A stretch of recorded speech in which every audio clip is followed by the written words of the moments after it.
Greetings, geologist, and I am here to try to show you how to use this book.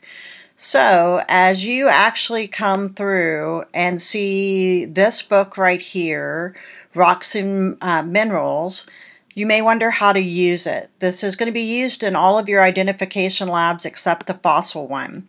So, if you'll open it up to the first slick pages that are black, and the first one you come to looks like this page right here. So notice where it says calcite with malachite inclusions, page 432, and notice that's italicized. Okay, so these black things right here are called plates. And then this right here, this is the info page. So the plates are not italicized. They're actually organized by color. And you can see that on at the top where it says green minerals. And then there's a little thumbnail right there that kind of shows you where you are. And if you'll flip through it, you'll see there's green, yellow, all different colors, red, clear, white, and then even metallic and black and so forth.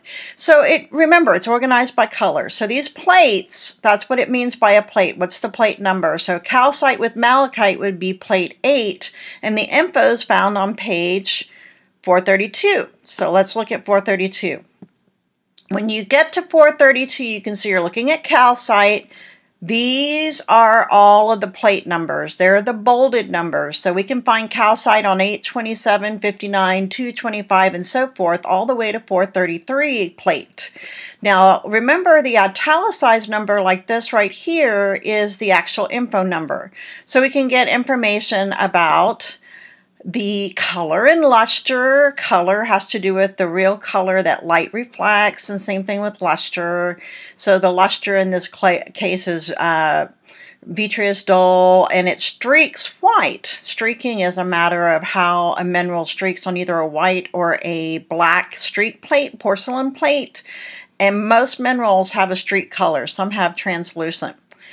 So it also tells us about the Mohs hardness, relative hardness of that mineral. This is a 3, and its cleavage, its specific gravity, and so forth. So remember, the bolded numbers represent the colored plates, and the first half of this book is all the minerals. Okay, so the second half, once you get through all the minerals, is the rocks. That starts on page 631.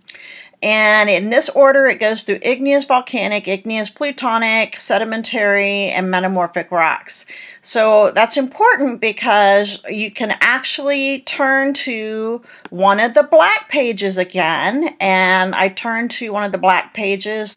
We can look at this one, and even it's really 703 if you open up your plates, and it says Scoria and Tuff, Mount Lassen. That's volcanic Lassen Field, by the way. And it is on pages 688. Notice that's italicized, and 691 because you've got Scoria and Tuff. Okay, they're two different chemistries of rock. So let's go take a look at the Scoria page. On the scoria page, notice that there's different plates for basalt and scoria. While they're related, they're not the same thing. Scoria is a little bit more frothy, doesn't weigh as much, but they're made out of the same chemistry stuff. They're mafic. You'll be learning about that in class. So if I wanted to go find photos of these things, that's where I would do it. Now, if I wanted to go find the tuff, Tuff is found on that other page right up here, and it matched the page that was on our plate, and then you can see it has plate numbers of these numbers 703, 707, 712. This is a rhyolitic based rock that is formed in volcanic eruptions. You would expect to find both, but the story that really sticks out to me about Lassen is, why do we have both in the same area? It's not typical to have mafic and felsic in the same area. So remember, when you're using this book, that it's broken into two halves. First half being the minerals, and the plate pictures come first, divided by color. Then you have all the matching pages that are italicized that give you all the information for the plates. So understand the pictures that are in here are some of the best of the best of the best. Truthfully, out in nature, you don't usually find the best of the best of the best. If you do, they're usually worth some money.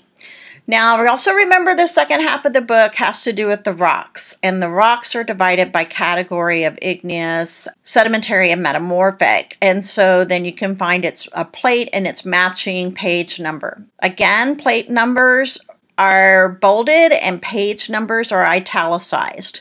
This is not a difficult book to use once you've been shown how to use it. So good luck doing your labs, because you'll really think highly of this book once you've used it. See you at the next lab. Bye.